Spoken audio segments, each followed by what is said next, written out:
వంటరాని అమ్మాయిని పెళ్లి చేసుకున్నాడు, అబద్ధం చెప్పి పెళ్లి చేశారు. వేరే వాళ్ళు వంట చేసి బాగా అబ్బాయి పెళ్లి చూపులకు వచ్చినప్పుడు ఆ వెరైటీలన్నీ పెడితే తిని అబ్బా అద్భుతంగా ఉన్నాయి ఇవన్నీ అంటే అన్నీ అమ్మాయే చేసింది అన్నారు. ఒట్టిది అమ్మాయికి ఏమి రాదు. వాళ్ళు అబద్ధాలు చెప్పారు. లోకంలో సామెత ఉందిగా, 1000 అబద్ధాలు పెళ్లి చేయాలని 1000 వద్దులేగా ఒక అబద్ధం ఆడదామని చేశారు. పాప అమ్మాయి గుండెల్లో భయం పట్టుకుంది. ఎందుకంటే ఇక ఆయనతో జీవించాల్సింది ఆమె. వీళ్ళకేముంది, అబద్ధం చెప్పారు, పెళ్లి చేశారు, అయిపోయింది. ఇక కాపురం మొదలు పెట్టారు. వేరే ఊరు వెళ్ళి అత్తగారి ఇంటికాడ ఉన్నప్పుడు కొత్త కోడలు కాబట్టి ఆ అమ్మాయిని ఏం చేయనీయకుండా అత్తగారి అంతా చేసేసింది, అయిపోయింది. కాపురానికి వెళ్ళింది. చెప్పాను గతంలో, ఇది 1-2 సార్లు చెప్పాను. కాపురానికి వెళ్ళింది. పాపం అత్తగారి ఇంటికాడ ఉన్నప్పుడు మర్యాద కొద్దీ పాపం కొత్త కోడల్ని చేయనీయకుండా వాళ్ళే చేశారు. గండం గడిచింది. ఇప్పుడు భర్తతో స్పెషల్గా జాబ్ చేసే ప్రదేశంలో కాపురానికి వెళ్ళింది. ఆమె గారిని దించాడు. నేను బజార్కి వెళ్ళి వస్తాను, అంతా రెడీ చేయని ఆ సరుకులన్నీ ఇచ్చి వెళ్ళాడు. పాపం ఏం తెలియదు, అన్నం ఎట్ట వండాలో తెలియదు, కూర ఎట్ట చేయాలో తెలియదు, ఏం తెలియదు.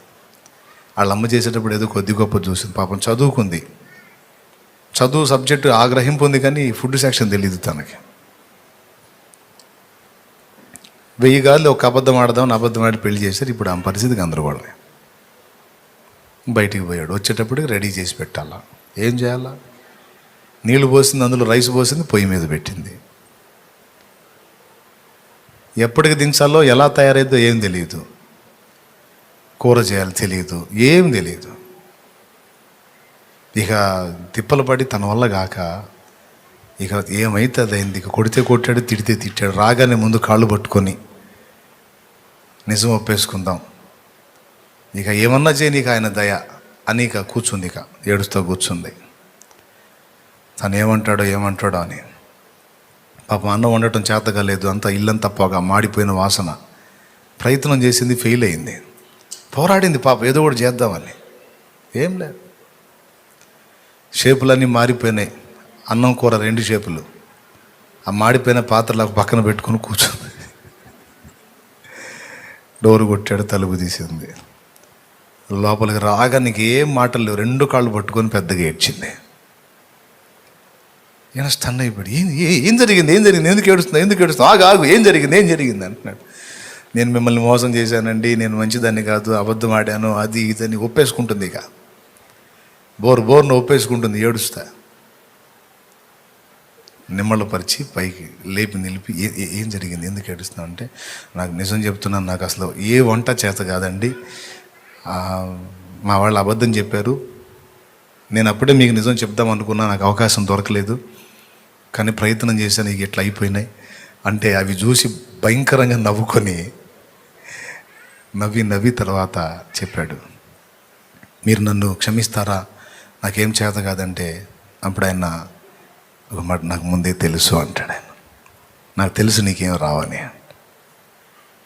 ఎట్లా తెలుసు అంటే, నేను అవన్నీ తిని చేయగడుక్కుందామని మీ కిటికీ వైపుకి వస్తే అప్పుడు నువ్వు మీ వాళ్ళు మాట్లాడుకోవటం నా చెవిన పడింది. అప్పుడే వీళ్ళు అబద్ధం చెప్పారు, అమ్మాయికి ఏం చేత కాదు అన్న విషయం నాకు అర్థమైపోయింది. నేను బజార్కి ఎందుకు వెళ్ళాను అనుకున్నావు, వేరే పని కాదు, మనకి బిర్యానీ తీసుకొని రావడానికి వెళ్ళానని ఆ బిర్యానీ ప్యాక్ చూపిస్తాడు. దేవునికి స్తోత్రం కలిగనుగా. ఏం ఫీల్ అవ్వద్దు, నేను నేర్పుతా. అవసరమైతే బుక్ తెస్తా, చదువుకొని నిద్రం చేసుకున్నా, ఇబ్బంది ఏం లేదు. నేను నేర్పుతాగా. ముందు పద, కన్నీళ్ళు తుడుచుకో, బిర్యానీ తిను, నాకు తెలుసు పిచ్చిదానా, తిను, కూర్చో. మీరు ఎంత మంచివాళ్ళండి. ఒక మనుషుడే అలా స్పందిస్తే యేసయ్యా, దేవా నేను నీకు తగను దేవా, నేను ఎన్నోసార్లు ఏడ్చానండి, నన్ను ఏర్పరచుకున్నావు ఏంది ప్రభువా, నన్ను పిలిచావు ఏం తండ్రి, నా దగ్గర ఏ యోగ్యత ఉంది తండ్రి అని ఏడిస్తే దేవుడు నాతో చెప్పిన మాట ఇది. నువ్వు మంచివాడవని కాదు, నువ్వు చెడ్డవాడవని కాదు, నువ్వేందో నీకు అర్థమైంది, నువ్వు నన్ను ఆశ్రయించావు, నీవు నాకు తగిన విధంగా ఉండేటట్టు నేనే నీకు నేర్పుతా, నేనే నిన్ను సిద్ధపరచుకుంటా. భయపడకు, కృంగిపోకు, నేనున్నాగా. నువ్వు మంచివాడవని మంచిదానివని కాదు, నీ దగ్గర ఏ మంచి లేదు అని నువ్వు అన్నావు చూడు, నీకేం తెలియదు, నీకేం చేత కాదని ఒప్పుకున్నావు చూడు, అక్కడ నువ్వు నాకు నచ్చావు. అందుకే నేను చేర్చుకున్నాను, ఆమోదించాను, కృప చూపాను, ఏర్పరచుకున్నాను, నేర్పుకుంటాను. ఈరోజు కొన్ని నేర్పాడు, భవిష్యత్తులో ఇంకొన్ని నేర్పుతాడు. ఆత్మీయ జీవితంలో నువ్వు కూడా పోరాడుతూ కొన్నిసార్లు ఎదురు దెబ్బలు తగిలి పడి గందరగోళంగా ఏడ్చి దేవునితో ఇంతే అంటావు, నేను పనికిరాను, నేను తగను ప్రభువా, నేను యోగ్యుని కాదయ్యా, నాకు అర్హత లేదయ్యా, మాట మీద నిలవలేకపోతున్నాను, అనుకున్న ప్రకారం బ్రతకలేకపోతున్నాను, పదే పదే పదే పదే నేను దుఃఖపెడుతున్నాను, మళ్ళీ మళ్ళీ మళ్ళీ మళ్ళీ నిన్ను ఆయాసపరుస్తున్నాను, నేను తగను ప్రభువా. నా కోసం నువ్వేం ప్రాణమే పెట్టావు, నేనేమో నిన్ను గాయపరిచేవాడిగా ఉన్నాను, నన్ను ఏర్పరచుకున్నావు, నిన్నేం దుఃఖపెట్టే బిడ్డగా నేను ఉన్నాను అని నువ్వంటే ఆయన ఏమంటాడు తెలుసా? నాకు తెలుసు, తెలిసే నిన్ను చేర్చుకున్నాను, తెలిసే నీతిమంతునిగా నీతిమంతురాలిగా తీర్చాను. ఒకప్పుడు అసలేం తెలియని స్థితిలో ఉన్న నువ్వు ఈరోజు కొంత తెలుసుకున్నావు కదా. మరికొన్ని దినాల తర్వాత మరికొంత అభ్యాసం వస్తుంది.